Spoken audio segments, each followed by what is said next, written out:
আসসালামু আলাইকুম। আশা করি সবাই ভালো আছেন। আজকে আমি ফুচকা এবং চটপটি বানাবো। আমি গত রাত্রে ২৫০ গ্রাম ডাবলি ভিজিয়ে রেখেছিলাম। সকালবেলায় ধুয়ে তা সিদ্ধ করে নিয়েছি।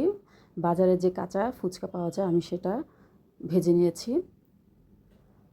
আমি আমার পরিমাণ মতো ফুচকা ভেজে নিয়েছি।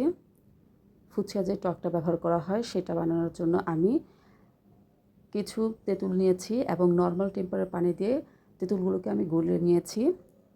এরপর আমি এক্সট্রা অংশ ফেলে দিয়েছি এবং তেঁতুল গলানো পানিতে আমি সামান্য লবণ ও চিলি ফ্লেক্স অ্যাড করেছি। 1 চামচ দিয়ে তা নেড়ে দিয়েছি। আমার ফুচকার জন্য টক রেডি। আমি যে ডাবলিটা সেদ্ধ করেছি তার সাথে আমি একটি বড় সাইজের আলু সেদ্ধ করে নিয়েছিলাম। আমি ডাবলি এবং আলুটা ম্যাশ করে নিয়েছি এবং এর সাথে 2টি পেঁয়াজ কুচি, 4টে কাঁচামরিচ কুচি, সামান্য বিট লবণ ও স্বাদমতো সাদা লবণ অ্যাড করেছি।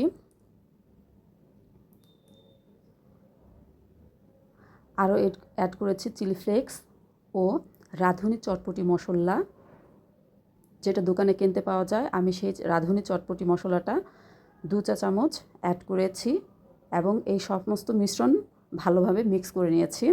হয়ে গেছে আমার ফুচকার যে মশলাটা সেটা হয়ে গেছে। এখন আমি আমার পরিমাণ মতন ফুচকা নিয়ে ফুচকাকে ফেটে আমি তার মাঝে এই মিশ্রণটি দিয়ে দিয়েছি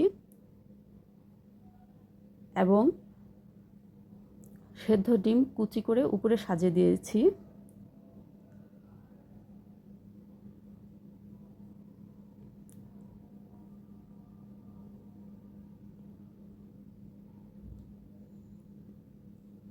হয়ে গেল আমার ফুচকা।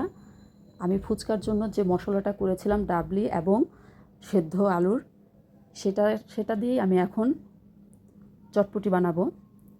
আমি একটি পাত্রে আমার পরিমাণ মতো মিশ্রণটি নিয়েছি এবং তার সাথে আমি ফুচকার জন্য যে টকটা বানিয়েছিলাম সেটা অ্যাড করছি। চামচ দিয়ে নাড়াচাড়ার পরে দেখা গেল যে মিশ্রণটি পাতলা হয়ে গেছে, তাই আমি আরেক চামচ মিশ্রণটি দিয়ে নিলাম এবং ডেকোরেশনের জন্য আমি এর সাথে রাঁধুনি চটপটি মশলা 1 চা চামচ, 3-4টে ফুচকা ভেঙে নিয়েছি এবং সিদ্ধ ডিম কুচো করে দিয়ে দিয়েছি।